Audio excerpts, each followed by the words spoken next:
Okay, I think we're ready to go. Good evening and welcome to the Thursday, September 1st, 2022 meeting of the school committee. We have just returned from executive session and we're going to call the meeting to order now with the Pledge of Allegiance. Pledge allegiance to the flag of the United States of America and to the republic for which it stands, one nation, under God, indivisible, with liberty and justice for all. Okay, so we have a pretty packed agenda tonight, but we don't want to miss anything. So if I start to veer off, you may kick under the table. First thing on here is public comment. I do not see anybody from the public here to speak, so we can move into recognitions. Does anybody have any recognitions that they would like to share? I guess I would just like to say thank you for an incredible opening to school this year. Administrators, teachers, paraprofessionals, tech people, central office, bus drivers, cafeteria workers, custodial staff, and I'm hoping I'm not missing nurses, I hope I'm not missing anyone, but everyone and kids, like to a T, were spot on. It was a great start, so. Great, thank you. Thank you to all of them. Okay, that moves us into reports, and we'll start with the student council representative we have tonight. Do you want to introduce yourself? Sure. Just to start my name's Robert Litcher. I'm a senior in high school right now, and I am also part of student government for our class. So Awesome. Do you want to just angle the microphone? There you go. Well, we are very glad to have you. Great, thank you. So you can go ahead. It looks like we had a strong start, but would love to hear from the student We did have a strong start. I'm sure all of you know that high school started on this Wednesday, and the last first day was celebrated by the seniors with a tie-dyeing shirt event where they all made class t-shirts. Everyone collected to take photos before the first day in the parking lot, which was fun. And then senior sunrise, which is where a lot of the class gathered in the turf and the parking lot to just celebrate this last first day. All students are acclimating to the new scheduled time periods and for the schedule. This includes a shorter period to get to class. It's only 4 minutes instead of 5. And then this also shortened the flex block period. We have new faces in our school. We have 13 new teachers and 15 foreign exchange students from Italy, Brazil, Spain, Germany, Norway, and China. All fall sports have started for both varsity, JV1 and JV2, and official games will begin next week for all of them. All 4 of the grades will have meetings with Mr. Bishop to talk about class expectations and upcoming events throughout the school year. Freshmen had theirs on Step-Up Day in the summer. Sophomores will have it on the 8th, juniors on the 6th, and seniors had it earlier today. And then upcoming, the high school has a club fair, which is on the 14th. And this allows first-year high school students to gain exposure into more opportunities that they are passionate about. And back to school night for parents is on Wednesday the 15th. Great. Thank you. Thank you. Any questions? So, go ahead. I was going to say, it's early in the year, but later I would be very interested to hear you report back on how the passing time is working out at the 4-minute mark. Okay. Do you guys have enough time? That was something that was new this year, and I'm curious to know how that feels. Yeah.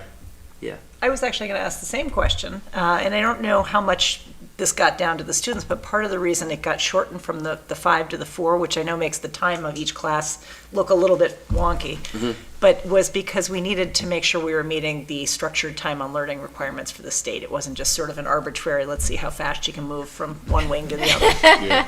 But it seems like all the students are getting to class on time, and if they're not, especially on the first week of school, it seems like the teachers are somewhat flexible to that and accepting of it. But it's going great, and a lot of people aren't lollygagging in the hallway as much as last year, which is good to see. So I think those are the biggest changes from it. Yeah. I wanted to thank you because honestly, you've had like one day of school and you came prepared with all of those statistics about all of the new people and students and everything. It's really appreciated. I can't wait to hear more of your reports about how the school's doing. Thank you. Yep, you did your homework even with a shorter flex block. That's important. You did. I love that you use lollygag too. That's great. All right, thank you. Thank you very much. Thank you. That moves us into the superintendent's report. Dr. Kavanaugh. Thank you. All right, so this is the superintendent's report for September 1st, 2022. You will see a lot of back to school in this report. But before we embark on that, I'm going to ask Jeff to talk a little bit about new teacher orientation, because that is falls under his purview. Absolutely. Thank you, Dr. Kavanaugh. Good evening, everybody. As you can see on your screen, August 23rd and 24th saw us welcoming our brand new educators to the Hopkinton Public Schools. And I want to talk a little bit about just what that experience was for our new educators. Before we get started, you can see that we are situated there in the Hopkins Library. I want to thank Principal Plella and the rest of the Hopkins team, the office staff, the custodial staff, who made us feel so welcome, who served as our hosts, our landlords, and made sure that we had a great time while we were there. We did quite a bit when it came to welcoming and inducting our new teachers. I want to also thank the various presenters and facilitators who really made the orientation possible and special. Dr. Kavanaugh, as well as members of the Hopkinton Police Department were on hand. We had members of our administrative team. Our entire Human Resources Department was there in matching shirts, which was great. And, across the board, when we have a new year of school, we see a lot of new students, we see a lot of fresh painted walls. We also see a lot of new faces when it comes to our staff. And I want to walk you through a little bit of just who we're welcoming this year. So if you look on your screen, you can see that we've got some numbers there. And I won't make you guess what they mean, but I will walk you through a little bit about what they are. So the first one is about our orientation. We hosted 2 days of orientation, 2 full days of orientation with our new educators. The agenda included some elements from the past. We also included this year a brand new element welcoming in our Director of Social Emotional Learning, who led a workshop with our new educators, which really put at the forefront the importance that we as a community and as a district place on social emotional learning. We also are proud to say that we are welcoming 31 new educators to our community this year, which is a sizable number, both in new positions as well as replacements of those people who have vacated positions that were previously part of our community. Now, with those educators, the next number is an important one, and that is the number of years of experience our new educators are bringing into the Hopkinton Public Schools. I think I rounded down because I believe we calculated it was 354 years and 2 days that someone shared with us. But that says a lot. That says a lot about the desire of educators who want to be part of the Hopkinton Public Schools. Now, in addition to those professionals, we also are welcoming this year 50 educational support professionals across our building. Now, I use that term broadly to include those who are serving as para-educators in our classroom, those who are serving as clerical staff in our offices, those who are working in our cafeterias, everywhere around, all the people that really we could not run our schools without are joining us. And then the last number, 6. This is a small but mighty number. This is the number of new mentors that we have trained this year to serve as mentors in the Hopkinton Public Schools for all of our new teachers. So all 31 of those educators get a one-to-one mentor that will work with them weekly throughout the course of the year. The important thing to note there is if you look at that math, you think, well, 6 to 31, that doesn't add up. Well, what we're seeing is that mentors come back year after year. They love doing the work, and so the vast majority of our mentors had done it prior and came back and said, we'd like to do it again. So only adding 6 is a small but mighty number that strengthens that group, but at the same time highlights the fact that people really enjoy welcoming colleagues into the Hopkinton Public Schools. Thanks, Jeff. So I will move into opening day. I've created a slide for each of our schools. The first one here is what Robert has just described to us. You can see our seniors showing off their senior tie-dye t-shirts. It really was a nice day to be out in the parking lot with all of the seniors both mornings while they were frying sausages this morning and the previous day in t-shirts. Just a couple of photos from the middle school, and you can sort of see that we have kids en masse. When they go in, they house all of our 7th graders in the gym and all of the 8th graders in the auditorium. So those are just a couple of pictures from the very first day. A little bit of chaos ensues before the teachers take them to their homerooms. Hopkins, I know that we were talking about the Hopkins experience just a little bit in executive session. I know we're not supposed to tell, but that was just jibber jabber, really. But when Jeff and I first got to the Hopkins school on Wednesday morning. It was kind of an amazing scene. It was just a sea of kids, and every teacher there was wearing the same shirt, and the theme is "There's only one you." And there was an awful lot of music, and it was kind of a big dance party first day, and it seemed very welcoming. But you can see that there are kids out working in the hallways, and kids who are walking to school, and we were taking pictures of them, and even in art class, they got right underway this year. The Elmwood School, Mrs. Carver was excited to say, look at, we've practiced lining up today. In the middle there, you do see a really lovely planter that a parent created for the school. So I thought that was a nice inclusion. The Elmwood Eagle. At the Elmwood Eagle. And then Marathon School, just some nice big pictures of all the kids, the faculty. Jeff and I went down to visit with them, and then some kids just getting backpacks into cubbies. So they're all there and ready to get started. Again, I'll tell you, it was a beautiful start to the school year. And then just a very quick update on the Elmwood project. So I want to start to illustrate for people, kind of where we are in this process. We have, as you know, an owner's project manager as well as a designer, and now we're in a place of, sort of having three choices, and those choices are to renovate the current Elmwood School, and this decision will be made in the next several months, or to build a 2-3 school or a 2-3-4 school. And we've been talking as a group just a little bit about some of the pros and cons of each of those models. Whether you're building a 2-3 or a 2-3-4 school, we have to make a decision about the location. And so there are some town-owned parcels of land as well as some privately owned land parcels. And, in the latter, you'd have to make a purchase. If you are doing a 2-3 school, our educational leadership team would be made up of Mrs. Carver, me, Dr. Zaleski, and grade level teachers. And what we would try to do is determine grade level needs. And when we did that, that information would be submitted to the MSBA. If you're going with a 2-3-4 school, you'd be adding in Mrs. Bolello and some 4th grade teachers into that mix to sort of write that educational learning plan. If you build a 2-3 school, there is no impact on the other schools. And in some ways, that's really nice until you look at the row below where you learn that we would then have to think about renovations and additions for grades 4 to 12 in all of the other buildings. Because when you look at the numbers of students who will be enrolling in the future, you realize that the buildings that we have, Hopkins Middle School, High School, just simply won't sustain. If we were to build a 2-3-4 school, one of the byproducts is that there would be a domino effect. So if you pull the 4th grade, for example, out of Hopkins, you've only got 1 grade left there. So then we have to decide what kind of configuration you'll have at Hopkins, the middle school, and the high school. However, one of the nice things I think about that is it alleviates some of the pressure somewhere.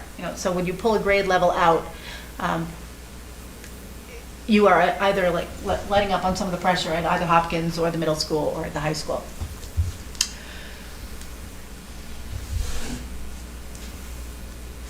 If we build a 2-3 school, there's absolutely no impact on the transitions, and now that we are a district of a lot of transitions. We're not a district that has, sort of a K-3, 4 to 6, 7, 8, 9, 10, 11, 12 situation. We've got kids who are leaving from 1st grade to 2nd, 3rd to 4th, 5th to 6th, 8th to 9th. So we have a lot of transitions. So there would be no impact on transitions. If you build a 2-3-4, there will be an impact on transitions. And with a 2-3 school, the MSBA reimbursement would cover only 2 grade levels. And if you build a 2-3-4, the MSBA would be reimbursing for 3 grade levels. A lot of those decisions are going to be made in the near future. And I think tonight we're going to be hearing a lot more about that when we talk about the proposal that is coming to us from our designer. What else has our designer been doing? So the designer has been working on community engagement. So they're thinking about doing things at Family Day, attending our back to school nights, working on some QR coding, building a website for us, and creating videos. They've been touring the schools, both Hopkins and Elmwood, taking some borings and meeting with the elementary leadership team and discussing what it will look like to create a visioning group. So we do have to form a visioning group and take a look at some of those future community engagement strategies. And that's really where we are. Questions? No. Thank you. Thank you. So that moves us into the school committee chair report. Payroll warrant S23004 has been approved. Operating warrants 23008 and 23009 have been approved. Copy of the warrants is included in your packet. And that brings us into liaison reports. Does anybody have liaison reports? Don't, but I would like to acknowledge that yesterday was International World Overdose Day, which is very important to the Hopkinton Organizing for Prevention Group and the community at large. There wasn't a town acknowledgement of it, so that would be nice for the future. I just thought that we as a board could acknowledge that many of our families and students have been impacted by substance use and overdose. Thank you. No, I have none. There was an elementary school building 2 meeting. Unfortunately, Leah and I, neither one of us could attend, but there's a huge report on it later. So, and you did go. I did so go. do you want to? Yeah. So I think I would defer going into a lengthy explanation to the piece that's further down on the scope of the work at the Elmwood project is a large chunk of what was talked about, as well as going over the calendar of the meetings coming up that you had gone through last time. Okay, great. All right. I don't have anything else. Anybody? Policy met, but we're talking about the policy later tonight. Okay. So. That's right. All right, so we We're will deferring. hold on to that cliffhanger. Right. That brings us into school improvement plans, and I don't know, Mr. Lefebvre, if you would like to come up first, or if you guys want to come together, that's fine too. We did set up 2 chairs. Whatever you'd like to do. Totally up to you. Okay. You get to be in the hot seat for a little bit because you're doing both the school improvement plans and then the handbooks.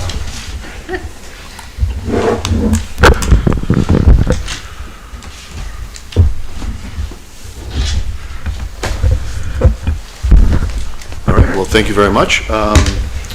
I'm Matt Lefebvre. I'm the principal at the middle school. I'm happy to present the school improvement plan.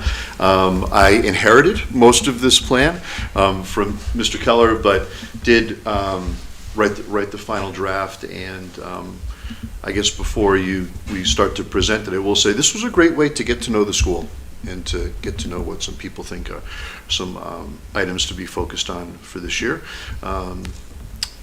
So there are 3 goal areas for the 22-23 school improvement plan. You can see them up here in general terms, and a great picture of some of our Ignite leaders, which got us off to a great start this school year. So goal 1. It's a little far away from me, Mr. LeBron, so I'm going to follow along here on my computer. But goal 1 pertains to SEL learning and equity. This makes obviously perfect sense for our school, something that all schools are focusing on right now. But the action item here is really exciting. We're getting ready to pilot an advisory program in grade 6. That will be starting soon. We had a group of teachers and Mrs. Ben-Benick, one of our assistant principals, meet on this today, and we're excited to launch the advisory program in grade 6 with the hopes of actually continuing it into grade 7 and 8 in the future, but we're looking forward to that. Another part of this goal, we're starting to work, Mr. Keller had done a great job of starting some relationships. I actually had a productive meeting with Carla Burley today, the district SEL director, on talking about bringing in some presenters on these topics to speak with our students. And I learned about the ADL peer groups actually when I first came on board, speaking with a couple of teachers who are in over the summer, and we'll be utilizing this group of students, particularly on early release days, to meet with their younger peers in small groups.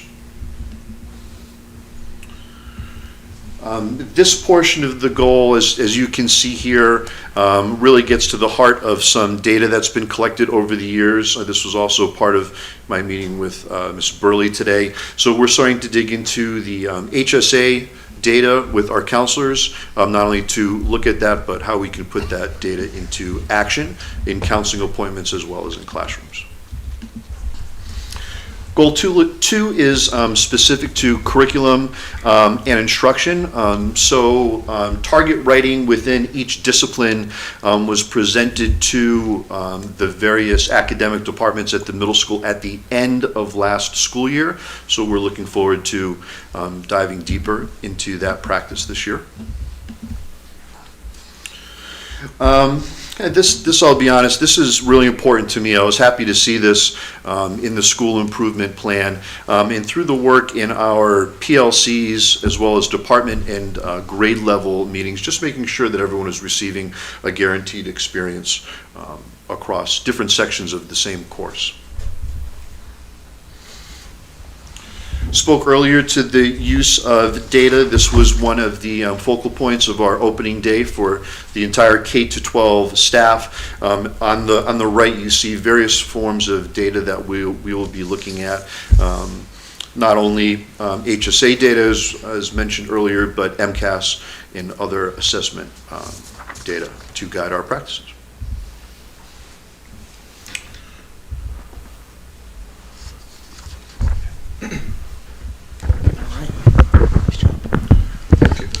Cozy here. I like this. I got to say, I'm impressed that you want to get rid of the lollygagging between classes. Make sure I tell the school about that one. Good evening, everyone. Nice to see you all. I hope you had a nice summer. Thank you for having me. It's always a nice opportunity to talk about the goals at the high school as we get ready for the upcoming school year. We have, as Robert said and Dr. Cavanaugh, we've had a really strong start to the school year. Earlier this week, we had 2 solid PD days with our staff where we focused on reconnecting with one another and talking about the goals for the year. And the past 2 days with the students has been awesome. Led by Robert and his class, the 2023 seniors. They have been tremendous. The energy is back. The enthusiasm is back. It seems like everybody wants to be there. And it's been a nice start to school. Early rising with the sunrise this morning, but it's been a nice start to the school year. I'd like to thank the school council, who is a huge part of coming up with our school improvement plan at the high school. We have 25 members, so I'm not going to list them all, but it's a combination of administrators, teachers, parents, and students. It's a diverse group, a lot of different opinions, and I appreciate all the work that they put in for these goals here. So we have 3 goals, and they are all tied to what our theme for this year is at the high school, which is what we're calling the 3 C's. I think after the last few years, we talked a lot about culture. And leading into this year, we want to really reset and reestablish the culture at the high school. I've been fortunate to work here since 2006. This is my 10th year as principal. And so I've seen years where the culture's been really good and other years where we have to work on it. And I think coming out of the last few years, it's an area that we need to really focus on. And so a lot of these goals are under the umbrella of if we build a community that is inclusive and supportive and we prioritize connections, then we will build that culture. And we talked about that today at the senior class meeting. So our 3 goals here are in the second year of a 2-year goal cycle. So each one of them you have seen before, so nothing is new. We've made some great progress after last year, even though it was a challenging year. But in each one of these goals, we've added a little bit new into it. So I'd like to talk a little bit about those. So the first is our Vision of the Graduate goal. This is actually our 4th year with our Vision of the Graduate work. We have established our competencies. There are 6 competencies: critical thinking, effective communication, growth mindset, self-efficacy, social awareness, and self-management. I know you're familiar with those. We've developed our descriptors. And then this past school year, we really worked with our PLCs and departments to see where those competencies are embedded into our curriculum. Where can we make those connections? And those connections are always evolving, but that was our work last year. And so our work this year, on our next slide, is really the exciting part, which is the implementation of the Vision of the Graduate. Finally, we're focusing with the freshman class, the class of 2026. And the way we're doing it is each student is going to be assigned a portfolio. And so we've been working with our technology integration specialists. So each student is going to be introduced to their portfolio at Freshman Guidance Seminar starting in 2 weeks. And each student at the beginning of the year for the next 4 years will take a self-assessment and rate themselves on the different competencies. And then it'd be expected to upload evidence into the portfolio within their curriculum and their classes, but also maybe outside of school when it comes to how they're meeting and how they're progressing towards these competencies. And then at the end of each year, there'll be staff members that check in with the students. And then at the end of 4 years, which is a long time from now, there'll be a panel of educators that will review the portfolio before the student graduates. So really excited about this work. It's been certainly a team effort. School council, SMLs, Mr. Palmerville, Ms. Tice, a large group have been a huge part of this, but we're really excited for this goal. So that's our first goal. Our second goal is going to look familiar to the middle school around social emotional learning. We have had an SEL goal at the high school for the past 10 years in our school improvement plan. It's something we very much focus on. At the high school this year, it's more four-pronged when it comes to our SEL work. The first is our work in connection with the middle school, and Mr. Lefebvre with our diversity, equity, and inclusion groups. Ms. Tice has been taking the lead on that at the high school. She does a tremendous job with our DEI team. We have, on our right-hand side, we have been able to implement a challenge success team last year. We implemented the Respecting Human Identities course for every 9th grader. We're tweaking it a little bit, but we are doing that again this upcoming school year. And we also have a student voices subgroup that came out of the DEI work. So a lot was accomplished last year. Obviously still a lot to work with. We've created a bias incident reporting form that we introduced to some of the students today, and we'll do at our class meetings. And then we'll work with our student council about an equity team for this upcoming year. So that is one prong of the SEL work. The next is working with our mental health collaborative. We see mental health literacy is extremely important. It's something we were focusing on pre-pandemic, and it's as important as it's ever been now. We were able to implement a mental health curriculum for all 9th graders last year, which was exciting. It was 6 lessons that we incorporated between January and March of last year. So we were able to meet that goal, but we're also adding in with this goal, we're working with this collaborative for our senior transition days. So we have 2 senior transition days, one in October and then one in April. And so the mental health collaborative is going to come and do some mental health literacy at both senior transition days. We also have some folks in town for the Chamber of Commerce that have come and do some financial literacy. So things that are really important. We've heard that from surveys from students. We say, what do you think you want in your high school experience that we're not offering?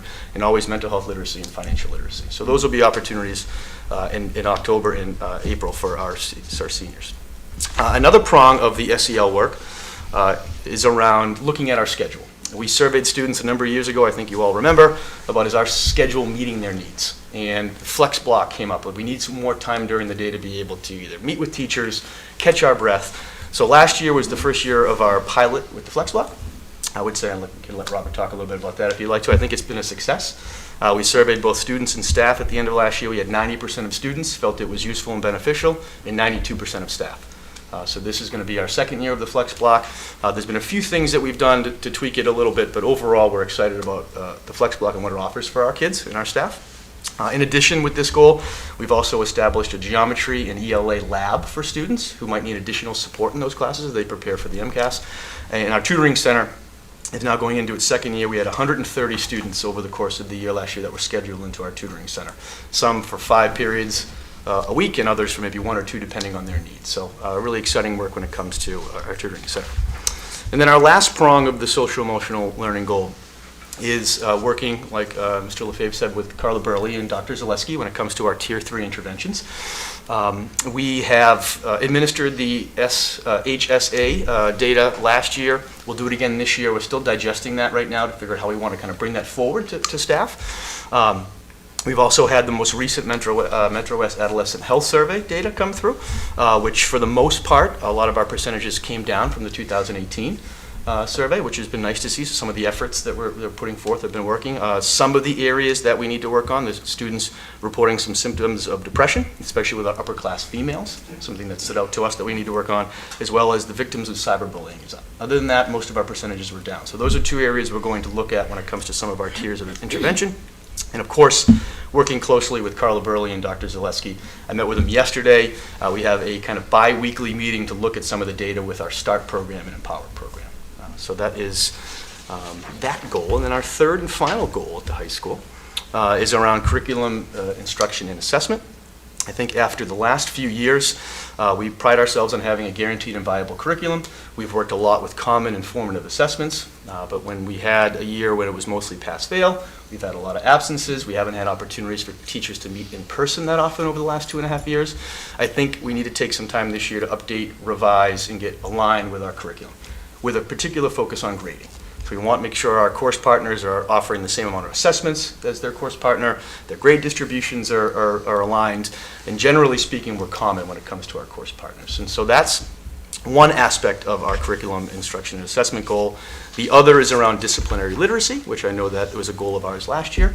We implemented with our science, history, and ELA classes in the 9th grade, and we're going to be kind of progressing and having that happen in our 10th grade as well, having students think and write like scientists, like historians, and whatnot with that goal. So those are our 3 kind of formal goals. Again, overall, I think it's about community connections and culture at the high school as we look at the year, but we are excited about the work ahead in these goals. So, happy to answer any questions that you have. Questions, comments? I On just, either?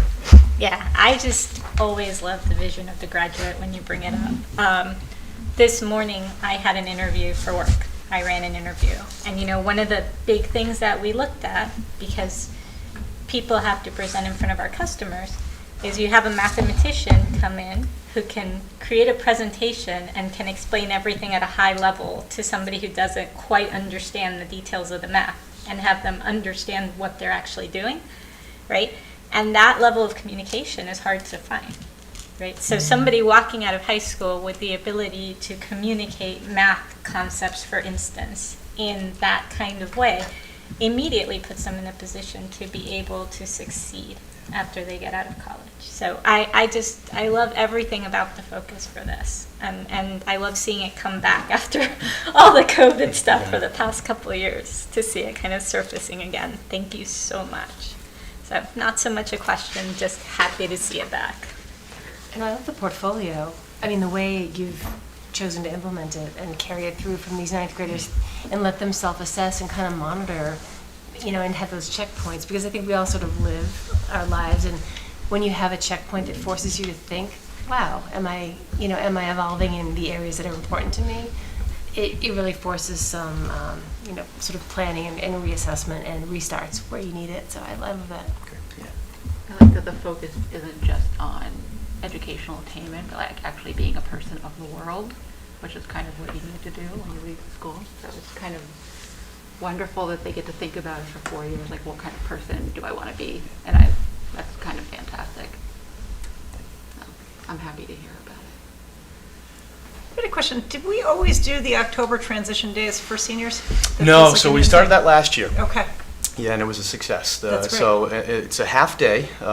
It's usually in the middle of October, and the morning we had counselors and English teachers available for students to finish their applications and maybe get some help with their college essay, do some scholarships. Then the second half of the morning was a split between mental health literacy and financial literacy. And we got some really good feedback, so now that we're going to kind of keep that going. That's moving awesome. forward, yeah. That's awesome. Also, really like that both of you mentioned the birth reporting. I know that's a newer thing, and I'm hoping that we're able to help reduce bias incidents by bringing them out and really helping to educate our kids on how we can help. So You can't fix a problem you don't know about, right? that's exactly right. So. Can I just ask, excuse my ignorance, but the HSA assessments, what are those? What is that? Is it like a written test that we give? It was online. It's called the Holistic Student Assessment. Yeah. And it asks a variety of questions that focus a lot on some of the SEL competencies and SEL skills that Dr. Burley has talked about. And we can kind of get an assessment of kind of where students are in terms of resiliency and some of the other things. And so if we see a trend or a concern, then we can talk to the counselor, we can come up with a plan for that student. So we're still kind of digesting the data. But there's a lot of aspects to it. But it's really kind of an SEL survey. And we just repeat, in theory, once yeah. a year Yep, or twice exactly, a year. yeah. Nice. Yeah. Can you remind me, what was it done at all middle and high school grades, or was it? Yes, it Some. was. So we administered it, I think, 6 through 11. We did it after the seniors left last year. So Dr. Burley brought it to our attention at one of our admin counselors. We thought it was a great idea, so we wanted to try to do it before the end of the school year. But then I think the plan is to continue to do it maybe multiple times a year to get that data. That's great. Yeah, I focused on the high school, and then I was going back to look at the improvement plan for the middle school, and I think it's really awesome that you're doing the advisory program. I think, last year we saw, a lot of difficulty with kids returning from COVID, and we saw a lot of developmental kind of challenges that you normally wouldn't see in the middle school, right? And so having something like this where you're introducing all the support early, you're trying out different things to try to figure out exactly what works with these students, and then doing these assessments, I think is wonderful. I think it's a really great start to what hopefully becomes a joint growth initiative between the middle school and the high school. I love it. I had a question about that. I also love it. In terms of the timing, is it going to be done after school or going to be done during the Flex Hiller type block? During the Hiller block. Great, that's great. I just wanted to comment also, both of you mentioned looking at consistency across teams and, you know, similar classes, and I love that. I love that we're kind of, what did you say, I forget what term you used, Mr. LaFave, but was it guaranteed? The term that I'm used to is guaranteed curriculum. Guaranteed curriculum. I really like For that, non-experience. so that if you're going into 7th grade math, you know, or 7th grade English, you know that you're getting 7th grade English, the way Hopkinton wants to do it. So I love that. That's great. I also don't think we properly welcomed you. Yeah. This is your first feel time very here. welcome. Okay, just want to make sure. No, but it is really very nice to have you. Oh, here. thank you. Yes, absolutely. Do we need Thank to you. vote on these? So- or no? What do we? I think we do vote on Yeah, I them. think we, Yeah. Yes. I think that's okay to go ahead and Do these do a first. motion on each, do a middle school separately and then a high school vote. So if somebody would like to make a motion to approve the middle school school improvement plan as written. Motion to accept all the improvements to the middle school improvement plan. That was an insane sentence. Oh, we got it, thank you. So that's all we need. Second. Motion made and second. All those in favor? Aye. And that is unanimous. Thank you very much. Do we have a similar motion for the high school? I move to accept the school You're right. improvement plan for 2022 to 2023 for HHS. Excellent. Is there a second? I'll second. Second. So all those in favor? Aye. And that also is unanimous. And that brings us into the opportunity to talk about your handbooks. Yes. Who would like to go first? I'll go first with the handbook changes. Thanks for sharing this template with me. This is beautiful. Thank you very much. The first slide simply pertains to the opening message in the handbook. It was important for me to get just a concise letter in there that highlights some of the changes and welcomes everyone back to school. So that link takes you to my very brief letter. Oh, I will be honest, this may seem nitpicky to you, but it's very important to me. This is a simple word change in the handbook. It's just a preference to use communication protocol instead of chain of command. It's a little softer and perhaps more welcoming, but it's about communication. This is maintaining a practice that took place at the middle school last year, but hoping to bring some clarity to it. So last year, the practice was to permit students to wear hats and hoods as they move through the hallways, and to ask them to please remove their hats and hoods when they are in the classroom. We added in the lunchroom.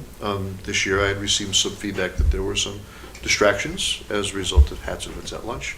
So this change has gone well over the last couple days. So we're maintaining that practice. This is a sentence that the admin team decided to add under grading practice. Hopefully this encourages families to have some positive conversations at home when they look at something that may be posted in PowerSchool. All COVID protocols have been removed, but I'll say we are still remaining vigilant. It's nice to see students still being mindful of basic hygiene, hand washing.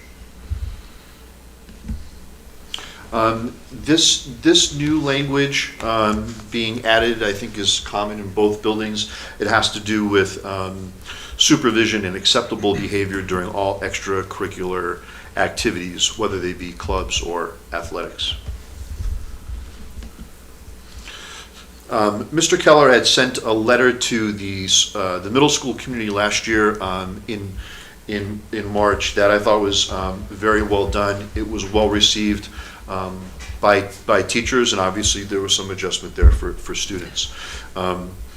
This section of the handbook I've labeled New Cell Phone Practice essentially takes the practices as outlined in that March letter and puts them into the handbook so that it's transparent and ready to go at the start of the year. One quick anecdote about this that I thought was great was as we welcomed new families to town and had that introduction meeting when we made them aware of this policy around cell phones and how they could, in fact, contact their child during the day just through the office like we all did when we were in school. Those new families to Hopkinton were thrilled. So I thought that was a nice little data point that this policy is sound. Headphones and earbuds, as you know, are quite popular and at times are directed to be used by a teacher depending on what the learning activity might be in class. Just simply reminding students to please have them out so they may be attentive unless they are directed to use them by a teacher. That might be it.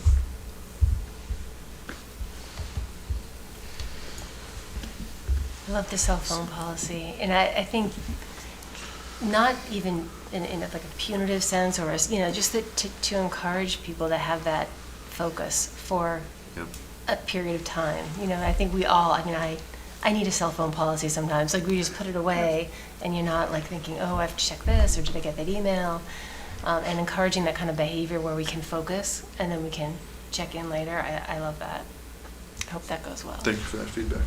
Thank you. I feel the same way about the hats. Like it seems like a simple thing, but it's somewhat symbolic. You walk into a room, it's a symbol that you're ready to learn. And the same thing with the cell phone being put away. Yeah.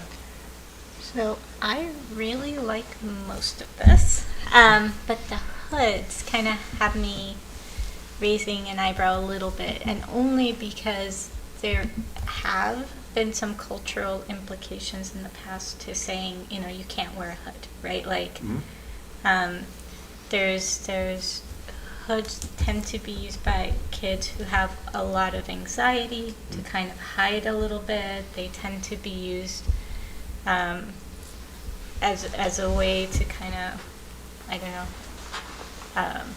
some kids with special needs have a tendency to like kind of feel uncomfortable with attention and they'll wear a hood. And then, there's also some cultural implications. And so I know that somebody said there were incidents. So I'm just a little concerned with hoods being added to the equation. I don't know if anybody can. I'd love to speak. We had a productive staff conversation around that as part of our opening day staff memo when we reviewed this policy, and it seemed like every staff member there was very comfortable having a conversation with the student and permitting them to wear a hood should they need to for a reason of anxiety. It's interesting, Okay. the district that I came from, we had a very formalized policy where you produced a doctor's note. And I was kind of pleased and relieved that here, the Hopkinton teachers simply wanted to have a conversation with that student and maybe a check-in with their family. Can that be added instead of the are not to be worn? Like hoods, can possibly be worn with a discussion with the teacher or something like that, so that it's not so cut and dry. No, you can't, but it's more you may be allowed if you have a discussion. Yeah. I'm sure I can draft something that captures the spirit that we're going for and also allows room for that. Okay. Thank you for that feedback. Can I just ask a question? I apologize because I really did go through the high school one as well. The hat policy doesn't jump out at me. What is the policy at the high school with regard to hats and hoods? So we allow students to wear hats and hoods at the high school in common areas, and it's teacher discretion in the classroom. All right. Thank you for that. Thank you. Oh, you're welcome. Okay, so do we want to bring that back till that, how timely is this? Because I know these probably have to get out. It's probably already out. It is probably already out. We do have to get parent signatures. So do we want to amend that, I guess I'm struggling with, because we probably need a vote to get parent signatures on it. Is that I would accurate? recommend that there is a school committee vote before we get parent signatures. So I guess it all depends on how you trust Mr. Lefebvre to modify With that it. language. Approved with the requested modifications or Yeah. something like Yeah. that. Are- Yeah. Are you comfortable making the modification outside the Yes. meeting if we approve Yeah. it?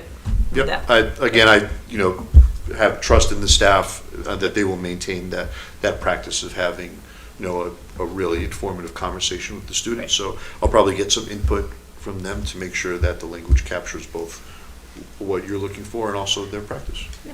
That's perfect. Before we vote, I just, for next year, if, I had asked if we could have the bias incident reporting form put in. We have a whole section on how to report different incidents with bullying and whatnot, and including that as part of the fabric. Maybe this is a pilot year for it, so maybe as soon as you Okay. feel comfortable looking forward. I don't want to lose sight of that, because there are those non-bullying incidents that it would be helpful to have clarity in the handbook on how to report those. Sure. But I'm okay with voting it. I think it is kind of a pilot year because we didn't quite launch it last year in all the grades. So, Okay. So is somebody comfortable making a motion on the middle school handbook? I move to approve the amendment to the middle school student handbook with the modifications stated. Okay, Does that work? that works for me. So that's a motion by Leah. Is there a second? Yeah, second. Second by Holly. All those in favor? Aye. And it is unanimous. Thank you very much for your work on that, especially since you came in and had to kind of do that very quickly. Mr. Bishop, would you like to do the high school one? Sure, I'd love to. Just a few changes at the high school, not many. I will comment, we did not put anything in the bias incident reporting form in our handbook because we are looking at it as a pilot year, since it's our first year that we're going to be using it kind of officially at the high school. So we'll see how that goes, and we'd be happy to put it in moving forward. Also kind of not in this document, but building off of kind of the cell phone policy at the middle school, we've had a lot of conversations at the high school as well. A lot of students use their phones in class, often for educational reasons as well, not just for checking in their text messages and whatnot. So we had a good back and forth about this. We did actually buy every teacher one of those cell phone holders for their classroom. And I think many of them will have their students put the cell phones in during assessments, but not all the time. It's going to be teacher discretion. Some teachers are really excited to have it. Others felt that they didn't need it, but we wanted to at least provide that for them if they wanted it. So if you were wondering about the cell phone kind of policy at the high school. I heard that from my student. Yeah, I'm sure. And I like that too, because I think we have, the middle school is a more controlled practice, and then you're preparing to launch the kids to college, and no one's going to tell them to put their phone away. Correct. Correct. Exactly. And they all know how to make their messages go through their computers. Anyway, that's exactly right. So just general changes. We updated pronouns throughout the document, throughout our handbook. Any he, she now reads they, them. We changed the term guidance counselor has been replaced with just counselor. That is based on the recommendation from the American School Counselor Association. And we also updated the parking fees. They prior were $170, now they're $200. So those are just kind of general changes that we made. Some specific changes, we have 2 of them.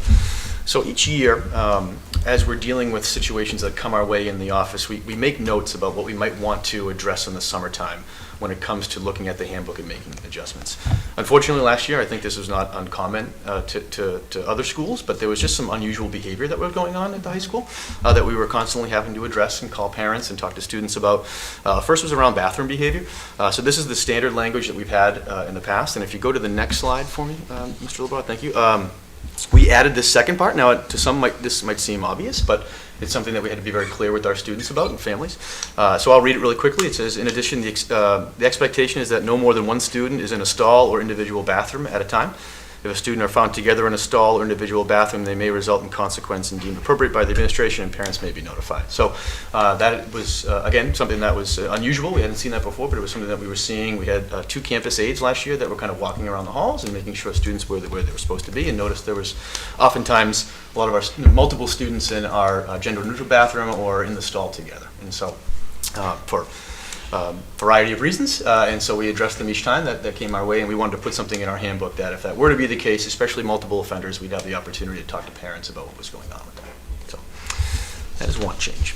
The second change is is on page 34 in our alcohol and drug section, when it talks about kind of illegal contraband. Obviously, it's not allowed on school grounds, on students' belongings, or in their vehicles. We do have the ability to search those if we feel like there's probable cause or if there's reasonable suspicion.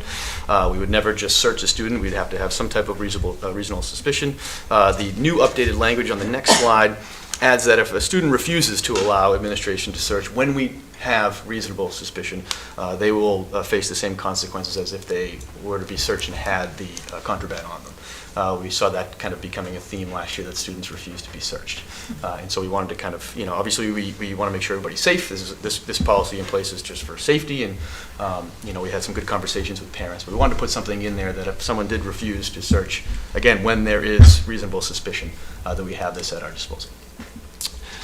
And then the last change was just talked about at the middle school is around this new language that we received around co-curricular activities and putting students and oftentimes parents on notice in terms of hazing and bullying and harassment. There's some language within this that talks a little bit about locker room and supervision. Last year at the high school we had some issues in our locker room. If you remember, we had to lock it for a period of time. So this certainly hit home to me when I saw this language come out. So this is also going to be incorporated not only in our student handbook but in our athletic handbook as well. And those are really the only changes at high school. Questions, comments? So I have a question. With the refusal to allow administration to conduct, when you do a search, let's say you have reasonable belief, I can see children being scared of something else being found out, like things that they're embarrassed by, etc.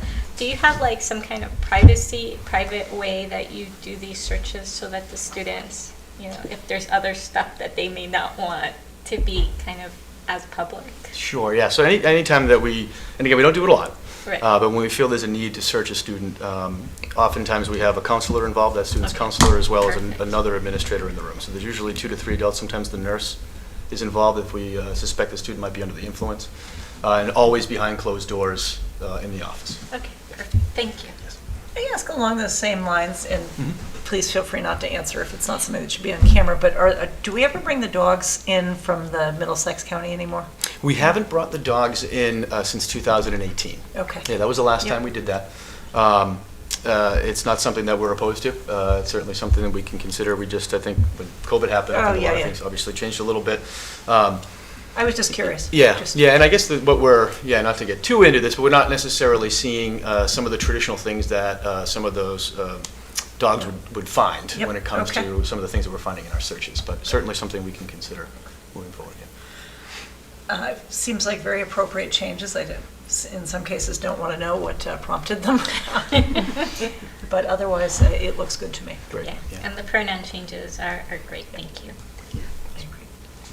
Right, so do we have a motion to approve the high school handbook? Motion to approve all the changes to the high school yearbook as presented by Mr. Bishop. Thank you. Motion by Holly. Is there a second? Second, yes. Second. Yearbook, handbook, it's the same thing. Same thing, second. No, it's okay. Be making No, a it motion. was solid. We like both, so it's cool. We'll just approve the handbook tonight. You're listening to me too, which is nice, but what am I saying? So the motion is to approve the handbook, not the yearbook, which I did see. I got an ad for I'm today. sure the yearbook is I know, nice it's coming as up. well. Yeah. And a second by Jen. Yes. So all those in favor of approving the handbook? Aye.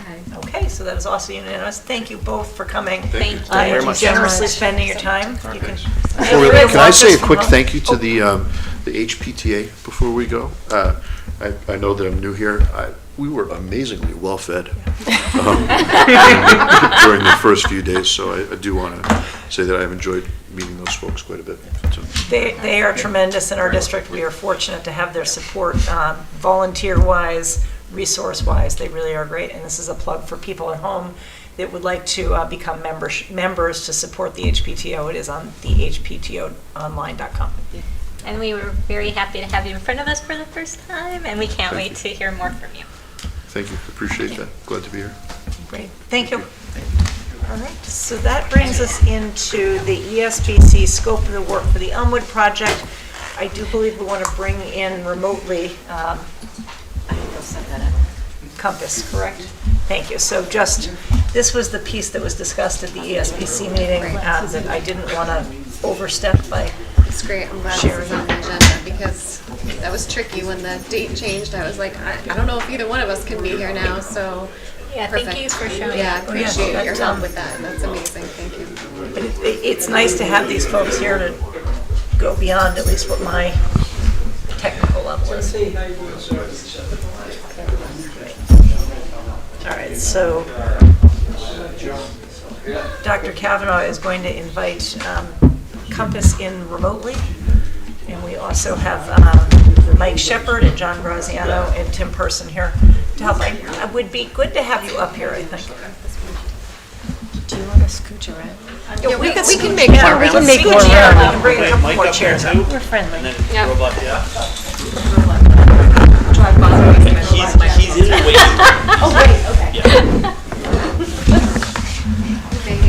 And I just want to make a plug that we are a little bit ahead of schedule tonight. I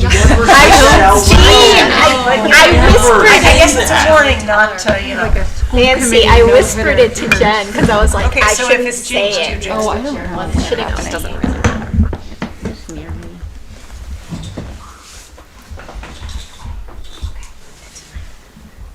I had a little chuckle as I was sitting in the audience because I was realizing it's been so long since I've been in those chairs that I remember actually actively having a discussion at a meeting about whether or not we should have computers open during the meeting. Oh.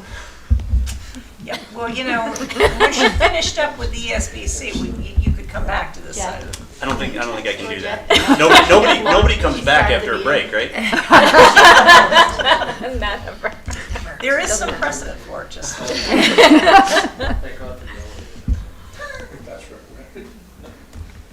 It does say waiting for the host, so I think we need Georgette to just open the meeting.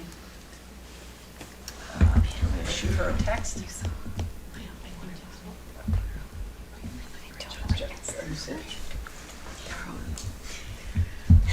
Because we're so far ahead, she probably was not expecting. She's probably running around her house doing something else right now. You could do a little karaoke. It'd be open if you hadn't said that out loud. You're running ahead. See, this is what happens. Man, Nancy. I wrecked it. Yeah. I wrecked it. Totally.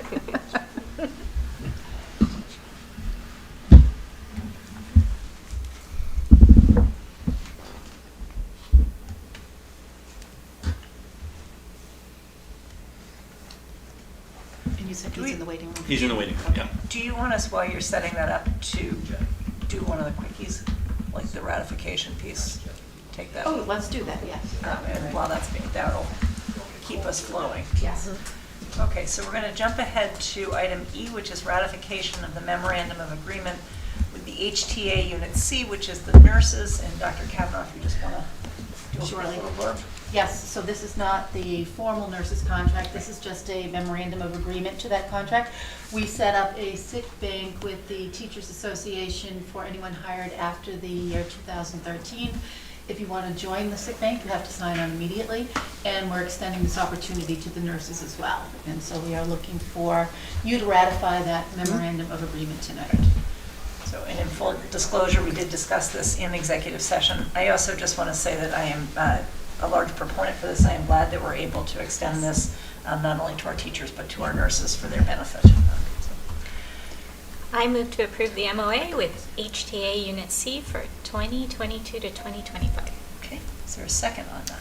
Second. So motion by Leah, a second by Jen. All those in favor? Yes. Aye. And it is unanimous, with great thanks to both the teachers and the nurses Yes. for that. Okay, so where are And we? good timing because she just opened the meeting.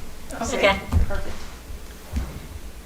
Is there like a slideshow that we're going to have projected? Or? No, I think, so I had emailed you the most recent iteration of this, and I apologize that it came so close to the meeting time. So I'll just get started with this. You know that on Tuesday, I think we sent you sort of a draft of what this proposal would look like. At that time, it was at $79,000, and we have been working with the chairman of the ESBC, John Graziano, with Jeff D'Amico, who is works for Compass, our owner's project manager. And we've been, kind of really taking a look at what we want that additional proposal to do. So as I presented earlier tonight, we could have a 2-3 school or a 2-3-4 school. And in the event that you have a 2-3-4 school, you've got to think about what that's going to look like when it has the impact on the rest of the district. And so I think what you see in this proposal is pretty much where we are today. And I think that it outlines the services that we're in agreement that we really need for someone else to do. You know that this is the additional money that was appropriated to us at town meeting several years ago. And we've been kind of hanging on to that money to do this kind of scope of work, to say what is a good configuration for the Hopkinton Public Schools. One of the things that Jeff D'Amico, who will be with us tonight virtually, will say is this is sort of a way to look at kind of containers, to take a look at our physical plants.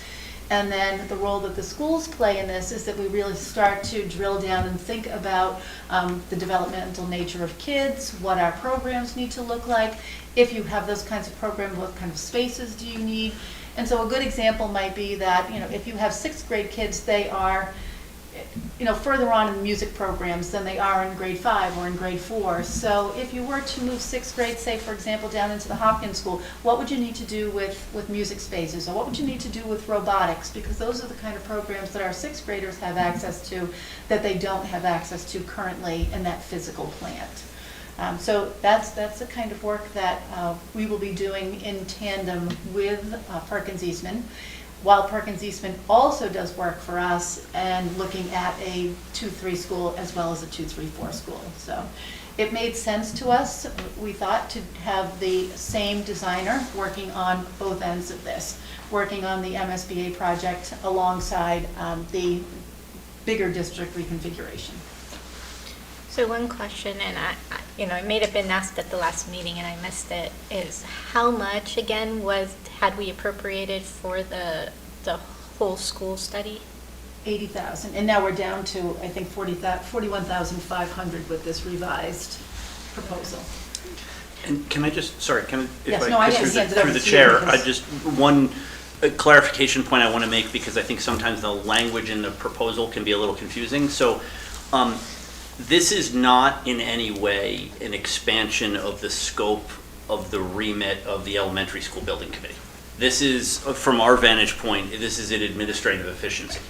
Having Perkins Eastman do this work, they're already here. You can see in kind of the price quotes about how that does bring the price down. The ESBC's role in, if you sort of take the $80,000 appropriation, is simply to pay bills and make sure that everything is delivered as it was expected and on time. We will be providing no recommendation that comes from this additional study. It's simply, again, paying bills and project managing it, essentially. And I should also note for the district finance office that we have discovered that we're also able to pay, if we connect these, that we're able to pay it through the same methodology that we pay for the ESBC project, so it creates an efficiency within central office as well. So I just wanted to make sure this is not in any way a responsibility being transferred over to the ESBC. It's still yours, still your work product. We don't want it. And so I just want to make sure everybody had a clear understanding of that. I'm glad you said that, because the remit really for this piece of work is not only the sort of trickle-down impact of the ESBC2 work. It was originally intended to be a look at how we accommodate, how do we use the opportunity of the ESBC2, how to use that opportunity and our existing facilities and think creatively to address enrollment growth. It's really about enrollment growth, and we have our projections from 2019, I think, which have been revised a few times, and they are sort of frighteningly close to accurate. Like, they're actually tracking pretty well. So we can now anticipate that, in 10 years, in like 2030, we know by that time we are going to have a lot more students. We kind of can anticipate where the pinch points are happening in the different schools. And I think the remit here is to look at the buildings and look at the projected enrollment that we have and figure out how we can best accommodate in the scenarios of the SBC2. Right, I think, is that right? So I read through this earlier, and my one question, the one number that it does not include that I was wondering about is the traffic and transportation piece. Like, everything else makes sense to me as not included because it's kind of more of a deep dive. But like, I feel like when we're reconfiguring, traffic really does have a big impact. So I was wondering why that ended up in the not included list. So we took that out of here because it will be part of the actual 2-3-4 school study. Okay. So it actually falls under the MSBA piece. And I'll let you talk a little bit about the work that you've been doing with Gail to take a look at just reconfiguring the high school space. Yeah, I mean, as you know, we've looked at, in the past, different configurations through World Tech, actually, of traffic, and also the potential of increasing parking areas. So we are updating that look using Gale Engineering and going to re-look at what makes sense. So that is another piece that is going to be informing this as well. Okay. Thank you very much. And along the lines of, what's not included, as we look to go from 4,000 to 5,000 students in 10 years, where are we looking at, do we have enough athletic fields, or do we have, that other space besides traffic and classrooms, contained within the building? What about everything else? Playground space, fields in particular, just facilities, external facilities. Do you want to talk about fields? Sure. So some of this you will see as part of the capital plan, presentation. We also did a look at our athletic fields, kind of a master plan study, in looking at the space that's available and the students that we can accommodate, and does this field make sense for that sport? So you will see some things on the capital plan. You'll also see a presentation of that master plan and everybody that was involved in looking at all the details of that. So some of that will come through the capital plan presentation that's also coming. But is it part and parcel to campus design? So if we move our 6th graders to Hopkins, we have to expand maybe the school, maybe we take over some of the field, I don't know, I have no idea, but it's all school-owned property, and somewhere on the school-owned property, we have to educate students. So to me, it's all kind of up for grabs in a way as we're looking at how we accommodate 1,000 more students. So where is the planning piece that connects the two? That connects the work that you're doing with potential configurations that might come out of this? So I think what you're looking at, there's a lot of inputs that are going to be brought together. The education plan for different grade configurations, the traffic and where is all the parking, the athletic fields master plan, these are all going to come together into that same. If you were to look at just from a very high level, if you were to put an addition on Hopkins as a for instance, and take over those fields that are down there. We're currently not using those for athletics, 6 through 12. So, those are things that we're actually not taking something offline.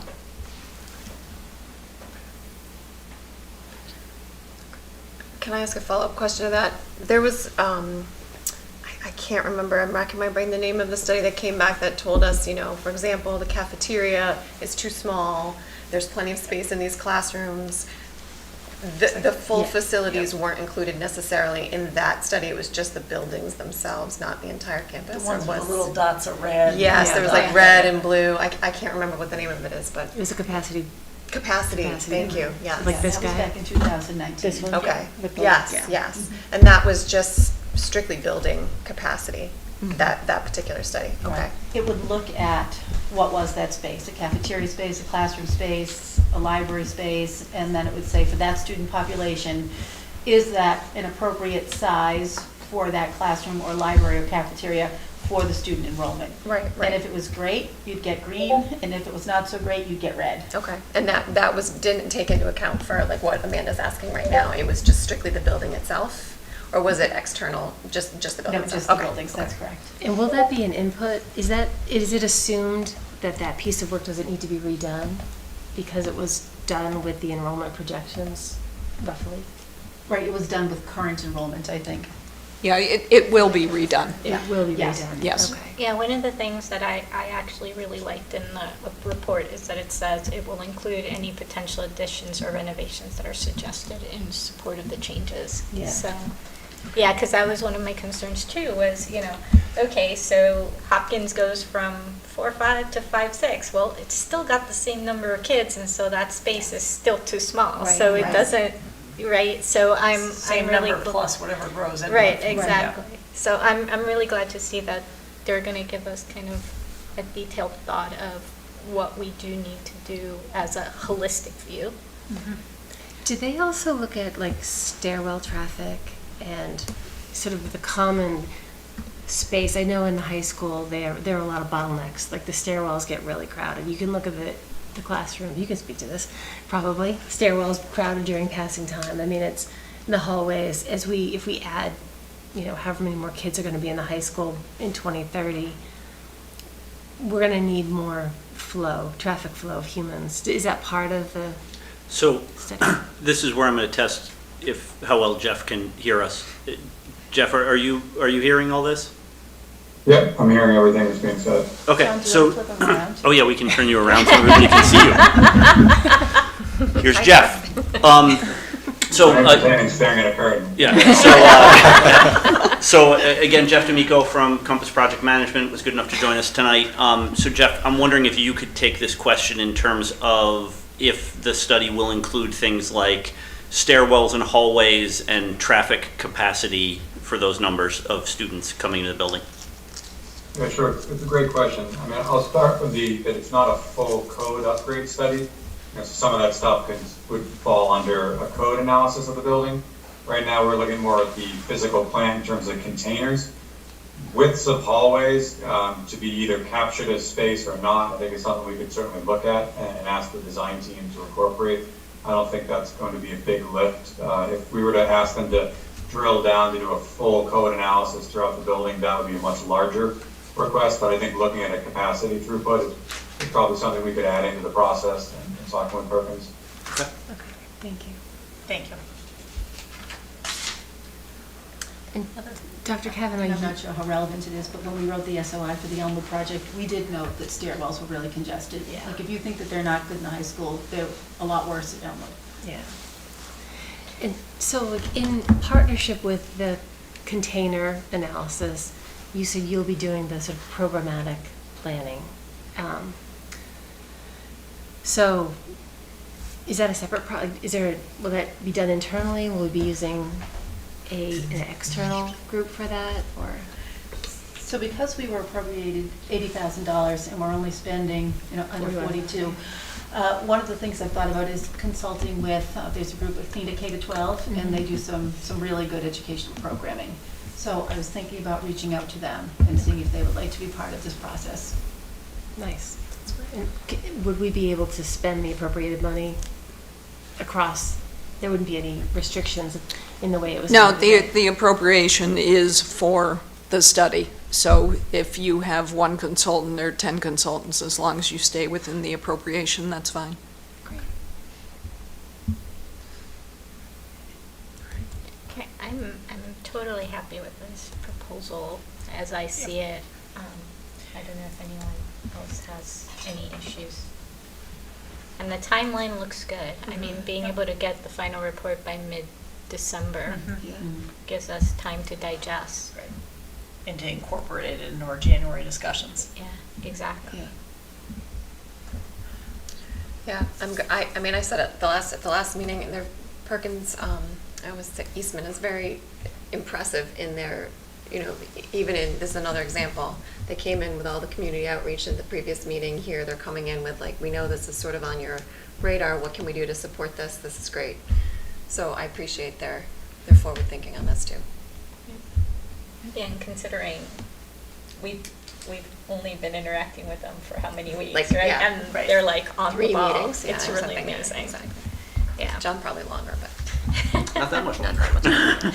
So I like, for anyone who hasn't been tracking, I think we voted to do work like this. We voted to create a subcommittee to do this on, I think, February 27th of 2020, like right before the world changed. So we knew this needed to be done. Obviously, we had a few things to tend to over the last couple of years, and we now have the great ESBC2 work underway. So I don't think this is as we originally conceived it, but I think it's excellent that we can get this done and get it done to inform the votes that we need to take on the ESBC2 work, and know that if we're voting for a configuration one way or the other, we can accommodate and we can be proud of the downstream impacts.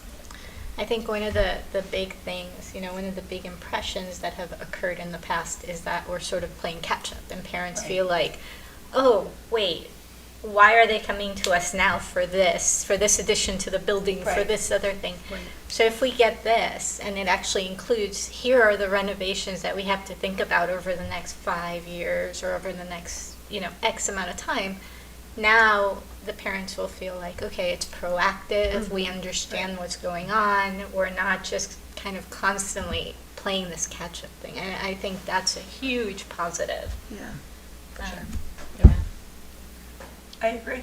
I also am very appreciative of the experience that Mr. Shepard and Mr. Graziano bring to the ESBC and the work that you've done before, and appreciate that you brought this forward. Do you want to say something, Mike? If I may. Come on up, please. This is my 5th building. I wondered, this afternoon, I wondered how many. Including one in Brookline when I worked there. And Perkins Eastman happened to be the architect of the job in Brookline at the Ronco School. That's how I first hooked up with them. They'll do a great job. They're incredibly professional, and you'll get more than what you wanted to. The building committee, we always make this same speech: we'll build whatever you want. We'll sign the checks, and you'll end up with a great school at the end. It'll be the school you want. Part of the problem is we have a finite time to be able to do all this stuff. We got to convince the population that, get all their input, find out what they want, see if we can build that and design it. And we got to be able to answer the questions like, what will this do to Hopkins School? What will this do to the middle school and the high school? So with a study like this, even though it's a fairly smaller one, much smaller than you anticipated, I think, we'll be able to answer those kinds of questions, because when they ask them, the worst case scenario is you can't answer them. Right, exactly. The difference is, of course, we are just worker bees. We're not politicians. We don't get paid. And you guys are the politicians. At the end of the day, it's going to be all on you anyway. But we don't get paid either. We don't get paid. All I can say is, this guy here, Perkins Elmer, the MSBA, will do the best job we can for you. And the kids will end up with a great school. Thank you so much. Thank you. I'll go back to you. All right, do we have a motion here? It says TBD, but I assume the motion is to approve the proposed ESBC2 scope of work. No, wait. I know, I gotta go back to my. It's not the full scope of work, Right, well, it's right? the 41.5, well, I don't know what you want to say. I would recommend the 41.5, but scope. The Is it 41. the revised scope of work? The revised scope of work, as indicated, I think, in the memos received today. Okay, then I motion that. The revised proposal is dated today, if that helps. Yeah, The to revised- approve the revised proposal from 9/1/2022 to the ESBC2 scope of work for the elementary school project. That's great. Elmwood School project. There's a motion by Leah. Is there a second? I'll second that. Okay, second by Jen. All those in favor? Aye. And it is unanimous. Thank you all for coming. Thank you. Appreciate it. And for all of your work. Yeah, thank you. Thank you, Jeff. And because we just received this, it'll be added to the packet for folks on. It'll be added to the minutes, I think, probably. To the minutes, Okay. right, okay, right. So that people can see that. Right. Thanks, okay. folks. Thank you. Thank Thank you.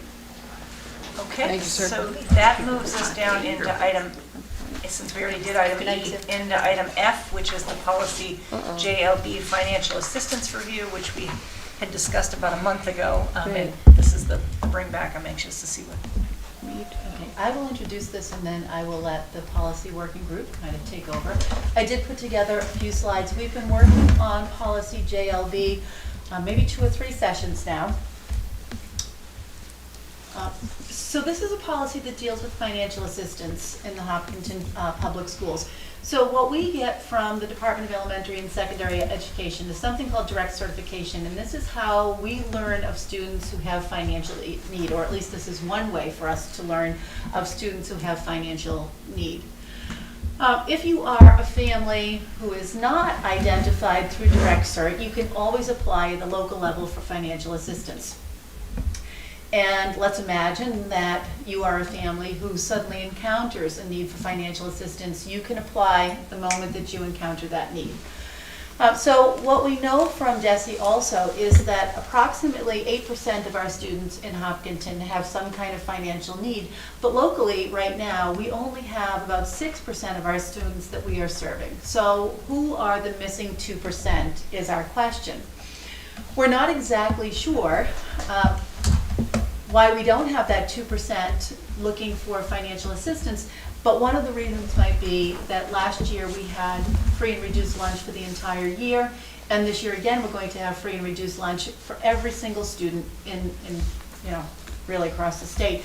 So if you are a K-5 family and primarily the one thing that you seem to be paying for with regularity is lunch, well, in that situation, you might not apply for financial assistance just because there's not something else that you need financial assistance with.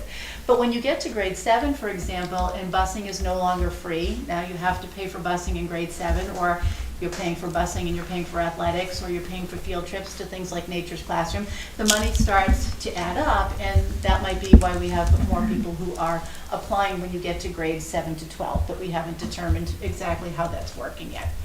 The other thing we've taken into consideration is that through various data sources, we realize that living in Hopkinton is more expensive than living in a lot of other places across the Commonwealth. And so if that is true, what happens is that you take a federal poverty guideline, which you can see in these charts, and that federal poverty guideline is applied consistently across Massachusetts. So it doesn't feel like you're comparing apples to apples when you're thinking about the cost of living in Hopkinton. So what you see in that left-hand table is what we currently do. So you can see household size going down on the left-hand side. What's the federal poverty guideline? And so if you are a family of 4, currently with an income of $41,625, you would get everything paid for. If you had an income of $55,500, your fees would be reduced.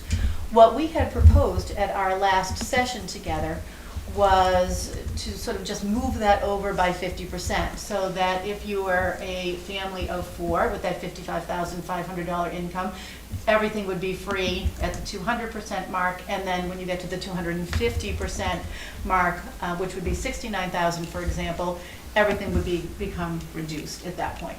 So that's sort of the proposal. I don't know if I'm explaining it well, but that's all the conversation that we've been having. We've had a lot more conversation, but I think that distills it. So one question, historically, do we know if we've hit that 8% mark? 8% is the highest it has ever been since I've been in Hopkinton. Okay. One of the years that I was here as assistant superintendent, when we went to write the Title I grant, Hopkinton didn't even qualify because our socioeconomic need was so low that we weren't even entitled to federal grant money. So there's been a huge shift, really, in the community. So one of the, I apologize. Just a piece of information through DESE, the data collection, so families that may have fallen into that 8%, that classification, if you will, has been carried over for a number of years. So if you go back 2 years in the beginning of the pandemic, you may have lost your job, fallen into that category, have since regained your job, but that status is carrying forward.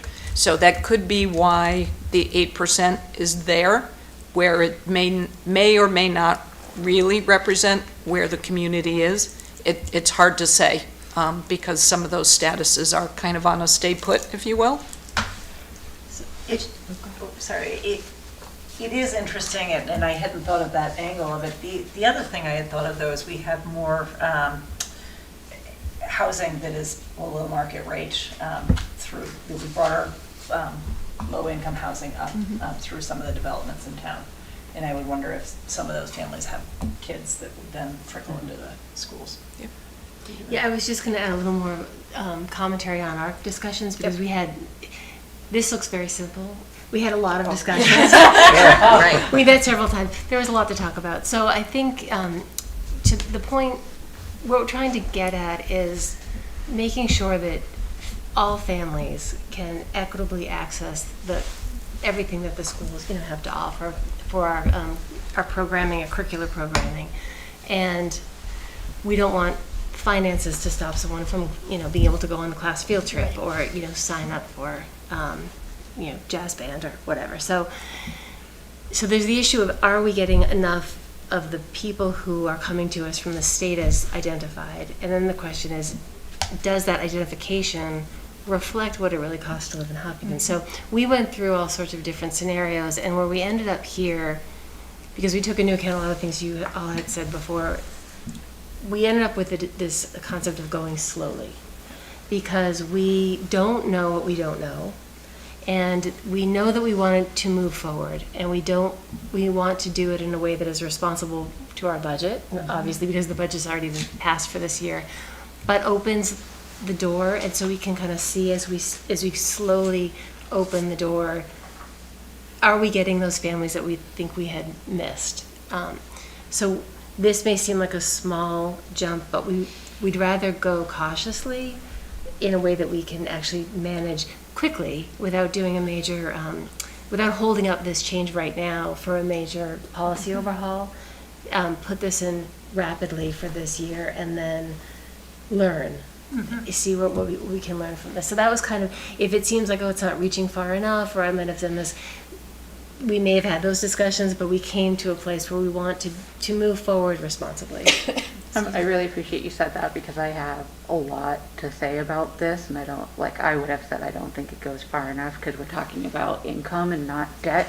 Yeah. And there's a significant, there's a significant percentage of people that don't quite meet the federal poverty line, but still aren't existing in a comfortable way in this community. And we can see that by, the resources we have, Project Just Because, how the utilization there is way up. We can see people reaching out to Hopkinton Emergency Fund, St. Vincent's. There's all these resources within their community, which are being utilized more, putting stress on those. And I was thinking it should be our responsibility to take some of that from those organizations that are completely volunteer run, and our children are required to be in school. So I'm really, really happy that this is a first iteration, because I was hoping that we would base these percentages on Hopkinton's median income as opposed to federal poverty limits, which are really, you're not living at that level. You're not feeding your children well, and you're not existing in a way that is physically or mentally healthy. And that's something that I'm very passionate about. And I think about Maslow's hierarchy of needs, where we're saying, like, you're coming in here to learn, so these kids should be like physically safe where they live, and feeling healthy on all levels. And so I'm hopeful that when we revisit this policy, we can take into consideration people that are in between what are 2.5 times the federal poverty level, but still not living in Hopkinton in a way that we would want them to, particularly when they're in our schools, right? So I appreciate the amount of thought that went into this, but I am so happy that this is the first go at it. And I understand we have budgetary constraints, because those have already been decided. So I'm hopeful when we discuss the budget for next year that we take these and the students and families into consideration. think that we talked a lot about a lot of those things. And just another thing that went hand in hand in our discussions with this cautious approach was the second piece of procedure, which is not under our purview. Yeah. But we had Ms. Rothman in our meeting with us for the policy meeting. We talked about, can we improve our communication about the availability of aid so that we are getting that message out more frequently when there are qualified expenses that are being asked of families, like make sure that we're constantly and consistently communicating that, you know, you can apply for aid. Yeah. So, and I think that was part of what we talked about. We do it well, but if there are areas where we think, if we see something, we think, we could improve that should go on the form, or that, trying to look for those opportunities so that we can get the word out more. Yes, I love that. I did see a communication that came out directly from the schools, I think on social media as well, that they're encouraging people to apply even though there's free and reduced lunch, to apply anyway because it could potentially qualify them for other things. And I thought that was great. And that's data that the school needs to make these kinds of determinations, right? The question I had pertains to busing primarily, because I know athletics teams have already been set, but would this be retroactive to people who have already paid for busing?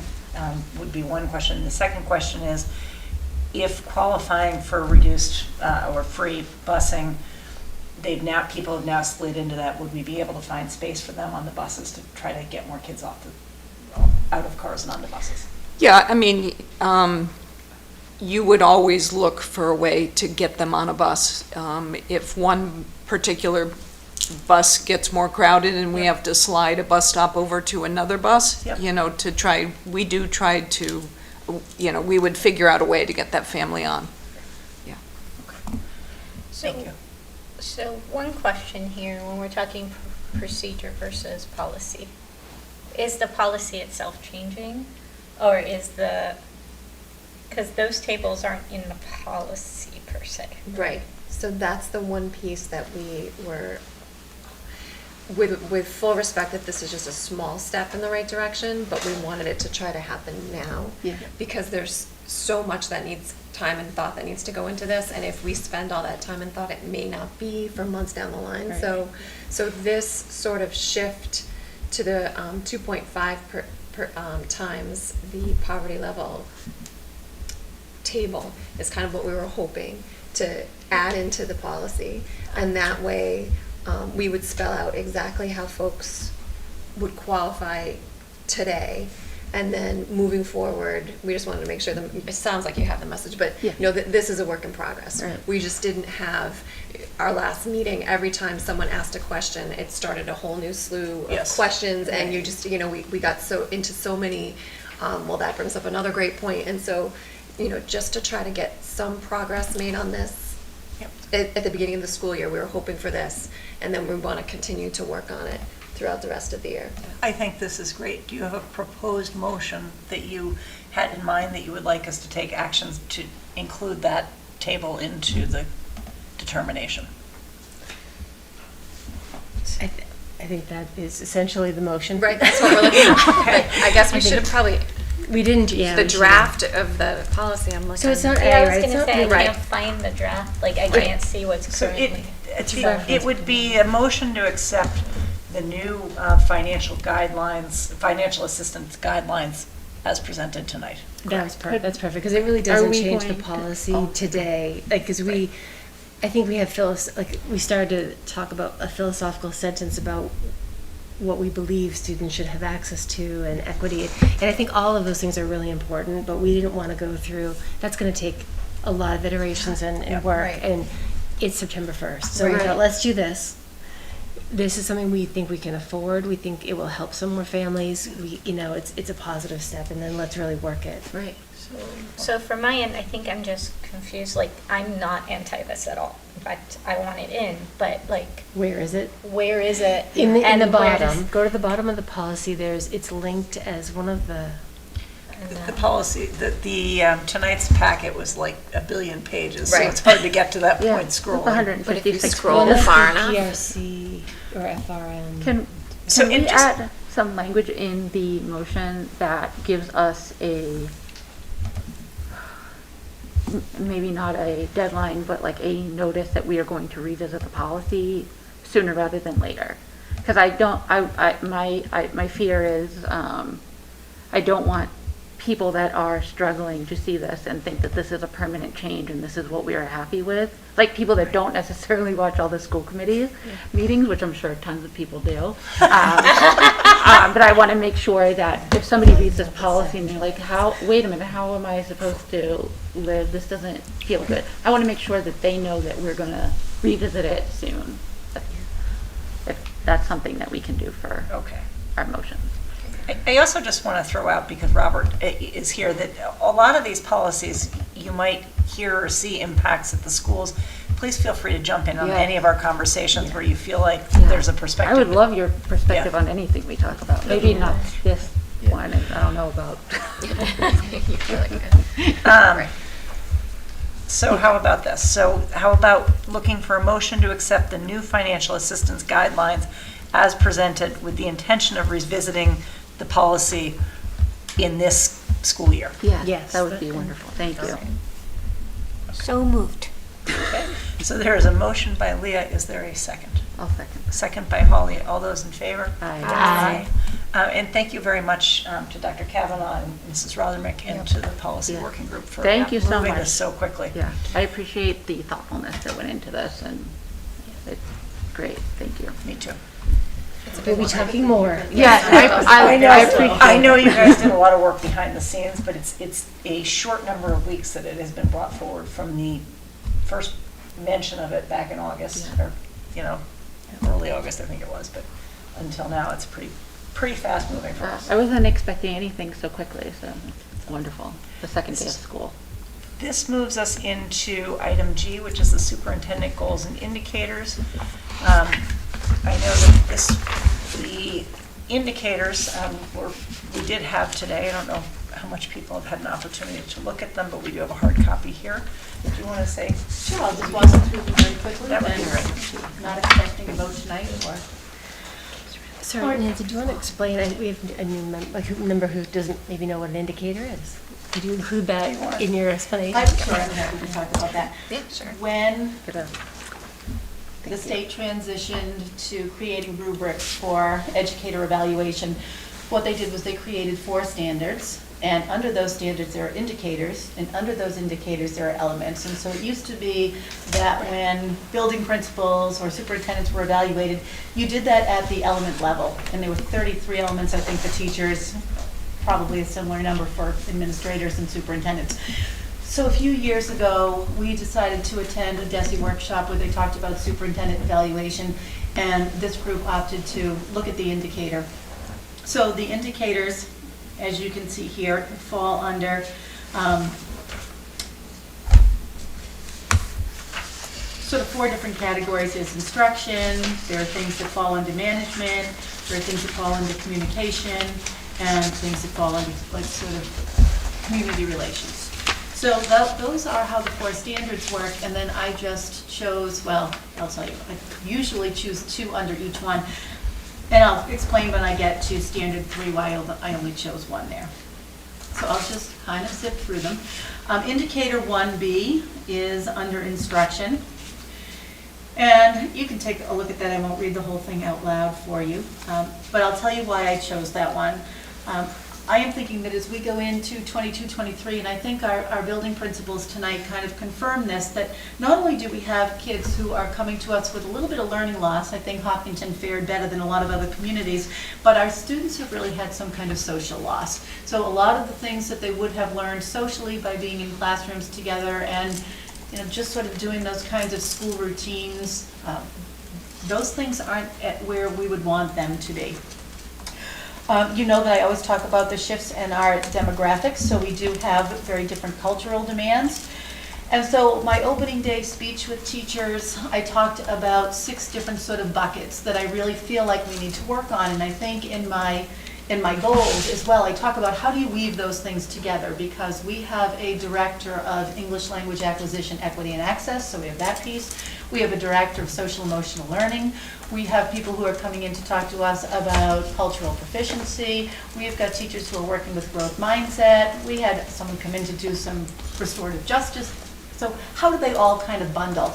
And I think that that is, some of what I would like to work with on this instructional piece, because I think that without the restorative justice, the social emotional learning, the PBIS, the culturally responsive practices, growth mindset, and all the DEI, social justice, ABAR work, those things are the levers that allow kids to access curriculum. And so even though this is really an instructional practice piece, I think I want to incorporate those pieces that kind of buttress that. You can see all of the evidence pieces on the right-hand side, and we can certainly talk about that between now and our next meeting. 1F is another student learning indicator, and so for this one, I'll use STAR Math, MCAS, and local assessments just to indicate that our kids are achieving and growing at appropriate rates. We now have an ELA director K-5, an ELA director 6 to 8. We've got a math director K-5, and we're hoping to be able to do the same thing with special education services, have someone who does curriculum instruction assessment K-5. If we have all of those pieces in place, our growth should be amazing. Our 6th graders get something that no other 6th graders get across the state, and that's that double block of ELA every day. It's a huge investment for us, and I think it should give us a lot of reading, writing, speaking, listening, and inquiry support. So that's why I have chosen that one, just so that we can ensure that we start seeing growth and we can look at what those positions are kind of leveraging for us. So I have one question. I understand when I look at 1B, most of the evidence stuff. The birth, I don't understand how, I guess I don't understand how is it just the creation of it, the fact that it's out? Is it, the enforcement of it? Is it how many we get back to see that we get some cultural kind of responsiveness to possible issues? Like how are you seeing that particular measurement, I Well, guess? I think because it's the first time, we're not going to be able to track changes, like to say, oh, there were fewer incidents or more incidents. But I think one of the things it's going to help us with is kind of looking at the nature of them, at least initially. Okay. And I'm hoping really that our kids are going to use them, so that if you do, we keep talking to them about, marking the moment when you see that microaggression, having the courage to say, I'm not comfortable with that. But if kids start to fill these things out, we are going to get data about what do those things look Trends. like. Yes. Okay, So it really perfect. is, it's step one. Yeah, no, that's perfect. I was just trying to understand that. Thank you. Okay. Laws, ethics, and policies.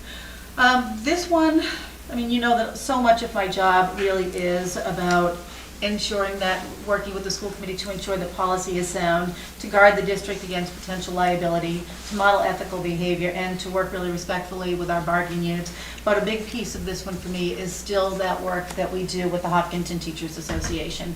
And I think that so much of this is making sure that we are growing that relationship, and that I think it transcends the collective bargaining agreement. We have that nice sort of rule book on paper that's an agreement between the school committee and the HTA, but I think that there are also some pieces there that you want to restore and maintain good relationships with the teachers, because at the end of the day, when our teachers are feeling good about the work and they're happy in the workplace, then our kids are learning at much higher levels.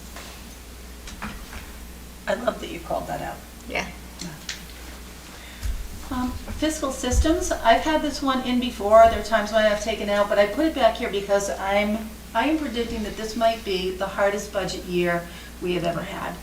We have added so many positions as a result of the pandemic, and when I talk about some of these kind of middle management administrative positions, they are there because we have seen a need for somebody to be kind of working on that guaranteed and viable curriculum that Mr. Lefebvre talks about.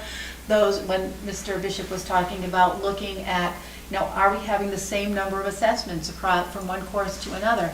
Are we looking at similar grade distributions from one course to another? Not just I'm teaching the Grapes of Wrath and you're teaching the Grapes of Wrath, but rather what are the kids doing and how does that look if you're a student who gets teacher A or teacher B? So I do think that that's a way that we've been kind of spending money for that sort of insurance. I also think that we have, as you saw tonight, incredible construction needs. And so, as Mrs. Rodnick was talking about our capital budget and looking at, what are we going to do about parking and about fields and about traffic? That doesn't come easily. It comes with, I think, also a hefty price tag. And I also think that given the increase in our students, we have to have increases in FTEs in our classrooms that are kind of commensurate with the enrollment increases. So you're going to see that our building principals are coming forth with needs for more teachers, or, we might be looking at central office needs like more HR, but all of it, this is going to feel like a year of more. There was, first of all, I think this is clearly a need. I mean, we really, you buttoned down amazingly well for the COVID issues last year, but that means that we didn't really address some of these growth problems, and we knew that that might compound in the upcoming budget. So this is a huge issue. And the other thing that, it'll sound like a tangent, but it's not. When I went to a state committee meeting, there was a elected official, well, not currently elected, going to try to be elected, that mentioned something about equity across schools in terms of like finding an average cost to children. And I turned to the person next to me and I was like, oh my God, how's that going to affect Hopkinton? And she was like, it's not. So then she showed me all, like we went and we looked at all the numbers and we realized that Hopkinton's below average in how much we spend on each student. Well below. Right, and that's, while we don't need to be average, we cannot, keep falling behind on that. And every time we button down and try to reduce the budget to try to meet certain constraints, we're kind of hurting ourselves, right? We're shooting our school district a little bit in the foot. So yes, I think this is hugely important. I'm really glad to see it here. I look forward to working through some of this hard stuff with you in the coming year. Yeah. And just to piggyback on Leah, it has been so many years where we have really pushed each department, each presentation that came forward for really the absolute need to haves, and some of the nice to haves have become necessity now that we put off. So this is my one standard 3 indicator. And this is sort of that two-way culturally responsive communication with families.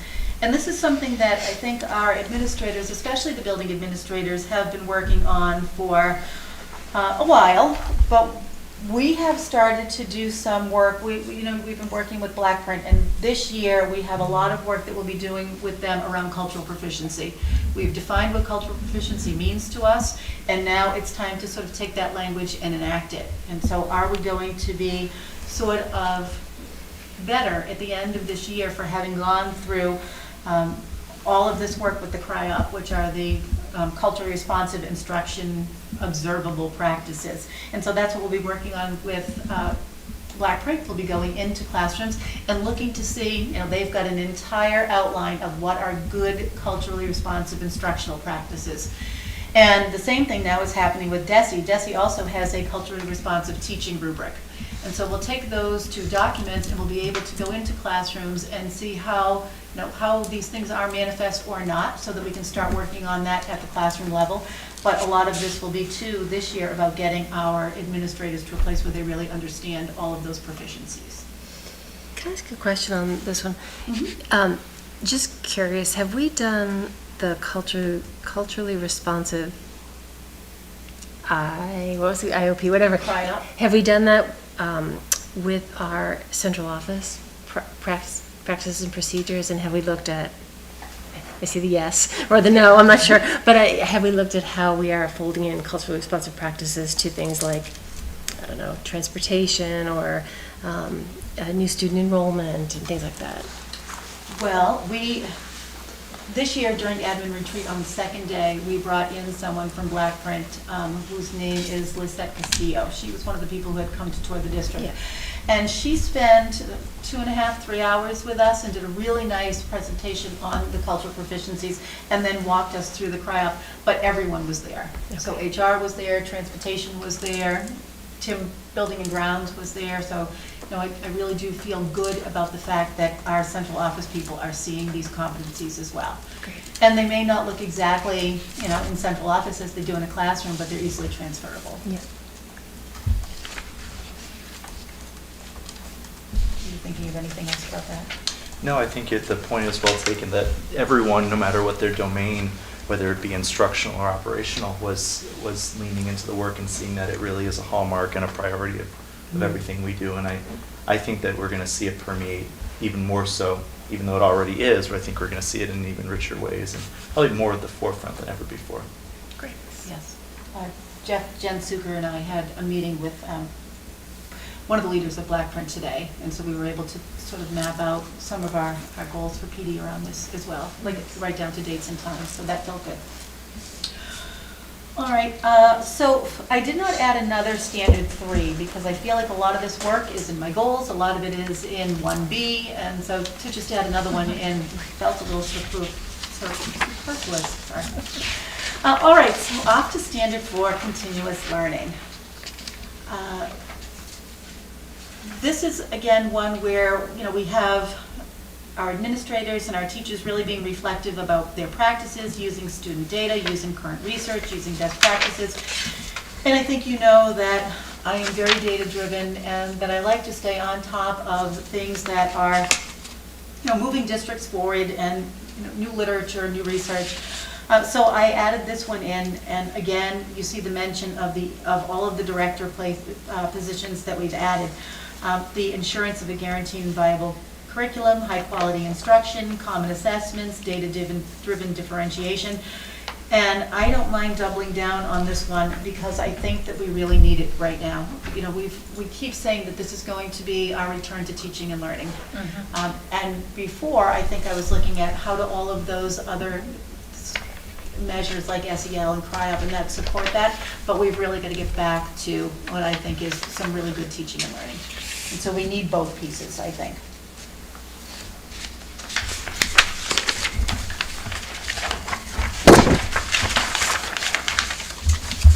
All right, for 4E, on this one here, this is about educational vision and looking at college and career, civic engagement, community contributions, responsible citizenship. I would really like to work with Mr. Lefebvre and Mr. Bishop on this one, starting at least grade 6 to 12. And I know that this says, students of all ages, but I think that that's a good beginning place for us as a district. This is sort of a brand new one, for me, working with our building principals. I think that when we look at this, we would say, yeah, we do that, but I think a lot of it is organic, the way it sort of happens. And so I wonder if we need to codify a list of current opportunities through clubs and activities, think about the roles of school counselors in these endeavors, take a look at all of the curricula we have that contribute to this, like what contributes to college and career readiness, what contributes to civics. Really take a look at some of our trends in student data. And earlier tonight when we were talking about what does that HSA survey look like, I had actually pulled up one of the slides from that. And I won't go into it deeply now because it's getting late, we're all tired. But one of the things we looked at this summer at admin retreat was if we have kids who are looking at their strengths and then kids that were looking at their challenges. And when we took a look at our kids who have challenges, one of them, the highest ranking one was in assertiveness. About 30% of our kids are saying assertiveness, I just don't have that. And some of the other things like at 23%, kids have sort of lost interest in their learning. I think 23% is pretty high for 1,700 students. Yeah. I love this one. Yeah, I agree. This is my favorite one. Yeah, I love this because, we often have middle schoolers here where we're like, wow, that middle schooler is doing things that I can't imagine doing when I was in middle school, right? But some of that is, parental exposure to those opportunities. So it's not just exposure in schools, but it's parents also knowing what's around, what's available, what opportunities there are, and having the opportunity to help those kids get in touch with, if they're doing science fair, get in touch with the appropriate doctors and being able to, drive them to those places. But then there's children whose parents don't have that kind of exposure necessarily. And so the only exposure they have is within school. And so if there isn't a codified way for those students to learn about the opportunities and maybe even reach out to contacts and things, and those students don't have the same the same ability, Access. access, right, to kind of have those amazing achievements, right? So I really like the idea of codifying it so that hopefully it becomes more accessible. Yeah, I'm excited about this one too. I feel like there's a lot of work to be done. All right, and then the last one I chose was managing conflict. I don't know if it's just because we're emerging from a pandemic or, but it has felt like in the last couple of years, we've had parents who feel like they are unheard. We have parents who become frustrated. We have administrators who feel like they are unheard, administrators who feel frustrated. We have teachers who feel like they're not heard and feel frustrated. And, you know, I think some of these issues come about because there might be, you know, a cultural disconnect, there are linguistic disconnects, that, you know, people are upset with discipline, with accountability choices that the schools are making, all of those things. And I feel like this is a place where we could do some good work as well as an administrative team. Can I ask a question? When you say log of issues, are you logging for trends as well here? I certainly could. Because I think that would be really interesting, as to like see, you know, X percentage of the stuff I get is about this particular type of topic with these particular parents and, you know, this Yeah. school. One of my points of emphasis under evidence was to say to log parental issues that arrive on my desk. So I don't necessarily know I would be logging them from, you know, what is Mrs. Carver doing every single day, Right. because that feels pretty. But these are the ones that have been elevated to you. Exactly, yes. Right, And so what are they about, and how Right. did they get to me? Right, yeah, that's really interesting. Is it going to change the way that we communicate with parents? Is that like a consideration of managing conflict? There's this really wonderful framework that I learned while doing equity work, like Rosenberg's nonviolent communication. It stems from Martin Luther King. It's how we communicate with people that are angry, so that they feel heard. And I don't know if we the way we communicate and if we're more transparent. I don't know if these are considerations under this one. I understand that you get the brunt of a lot of things that may not have anything to do with you. But I like that you are going to be keeping track. I just didn't know if we would consider standardizing how we talk to our parents or our community members in a way that is more, I don't know, not professionally driven, but like with empathy. And I was going to say empathy. Yeah. You know exactly what I'm talking about. Yeah. I do think that empathy on you know, on both sides would go an awfully long way. Oh yes, I agree that people writing angry emails should be considerate of both the time and position of the person they're talking to, right? Mhm. Yeah, I agree, but it can go both ways. Maybe we should do a seminar for our parents as well.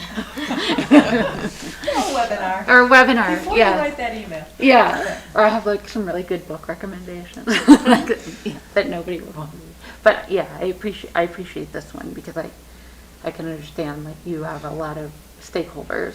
Yeah, and really the goal wouldn't just be managing that conflict, but reducing the levels of them. Yeah, I yeah. would want people to, you know, as we grow our empathy, like, why is it that that person feels that way? Right, and probably it may not even have anything to do with you or the school. Maybe it's something that's a socio-political chaos or something like that, you know. I'd be really interested in language barrier stuff that you were talking about. And the reason is because I ran into one that completely shocked me. I think it happens all the time. I said to someone, I wish you had warned me. And I got a really strong reaction to the word warn. And I talked to my mother, who is a Spanish speaker who learned English as, you know, older. And I said, I was completely shocked by this reaction. And she's like, no. She's like, if you say warn to me, I would totally feel like it was a huge thing. And why are you using that word with me? Yes. And so I thought it was really interesting, right, that it was just a very common phrase. Yes. That because of the way she learned the language, the emphasis on that word was such that it made it feel like a much bigger thing than it would be to most people just randomly talking who have English as a first language. So. And I don't know why, but I've gone back and like looked at a lot of those linguistics kinds of texts, because I do feel like last year we had a lot of disagreement based on the way someone would hear a word, or as crazy as it sounds, like the way a sentence might be constructed or the prosody of it, you know? Yeah. Yeah. So that would be interesting to see in the logs as well, is, Alright. you know, how much of it was kind of language misunderstanding type issue. I think you partially addressed that in your like cultural proficiency, cultural humility piece too, right? Right. Like we're learning from our Yeah. neighbors and our population. So Yeah. So I was going to say, at your opening remarks for this school year, Dr. Kavanaugh talked about some of these linguistic, places where we trip. And it was just, I thought it was great content to really get you thinking about the fact that our everyday language is so contextual to, how we learn the word, even if we all grew up speaking English. Yeah. And so it's a really fascinating topic. Yeah. I always wish that you'd like post your book list. you pull these books and Instead of Oprah's, it'll be. I know, I sit there and I'm like, I really need to read that book, and I forget to write it down, and then because you pull some really interesting content that I find fascinating. So if you ever want to keep a book list somewhere, let us know. Yeah, in your blog, you could totally like have and self-educate as wanted. Be fun. I wanted to say about this, I really appreciate this goal. I think this is an example of how you're not afraid to tackle difficult things, and I think that's part of what makes you a leader of real consequence, that you're looking at something and you're acknowledging that the adults in the schools can do better as well. You're not just acknowledging, I think, the human kind of way humans are is that when you're super angry, you go all the way up the chain. So you probably get a 99-to-1 ratio of angry versus happy emails. But to acknowledge that there are places that we can meet people's needs in a different chain before it gets up to you, to make sure that we're communicating better. And I think that's a great goal to have. I hope that as we're coming away from the pandemic further and further, some of those will all become a little bit more graceful with one another. I did really enjoy your series last week of the emails that you sent out to the parents as well, so thank you. My only comment before I approve is minor change. You have better in 4F. In 4F. Well, I like that. That's like like very extra 1984. Can do better in communicating. I read right over that, so. I know, so did I. It felt so strongly about it. Oh, there we go. I feel like we did talk pretty extensively about your goals. I feel comfortable with these. If others are ready to make a motion to approve those, I would be in favor of that. I think this is great. Yeah. Okay. Do we do them separately or do we do them together? Are they two motions The or motion one? is looking for both the goals and the indicators together, one motion. Nice. Okay. I move to accept Dr. Kavanaugh's goals and indicators as presented. Second. Okay, so motion by Amanda, a second by Leah. All those in favor? Yes. Aye. And thank you very much for your work. That's unanimously passes. We do not have any old business listed here for tonight. We do have future agenda items listed. I have a couple going on our little tracker, one of which was the request for the report on bullying, which I would think would maybe come October. Is that what we had said? I think so. Yep. George has To give that time running for that, record, yep. so. And then also I would like to have a conversation again on office hours, just to pin that down. Yeah. We had talked about doing that in October as well, as well as our school committee goals. I don't want to drop any of those things because we want to have the goals before it gets to be like we were last year where we were too late. Okay. So several years ago, we had a lot of transportation questions, and we had some presentations about transportation. So I would love, once we kind of settle in and see what issues are showing up, if we could have a transportation presentation with like, you may be seeing these issues, this is why, or, we're in the process of fixing these other things, or, something like that, like an update for parents as a whole. Put that out a little bit to give some time to Yeah, give some yeah. data for this year. Yep. All right. That then brings us down to items by consensus. Okay, as superintendent, I recommend the school committee approve the items by consensus as outlined in your agenda. So moved. Motion by Lee, is there a second? Second. Second by Holly, all those in favor? Aye. And it passes, and then I would seek a motion to adjourn. A motion to adjourn? Motion by Holly, is there a second? Second. Second by Jen, all those in favor? Aye. Also unanimous, we are adjourned at 9:04. Our next meeting is here on September 15th. It's a regular school committee meeting, and then we will meet again on the 29th. Thank you all, and enjoy the long weekend. Thank Good night. Thank you.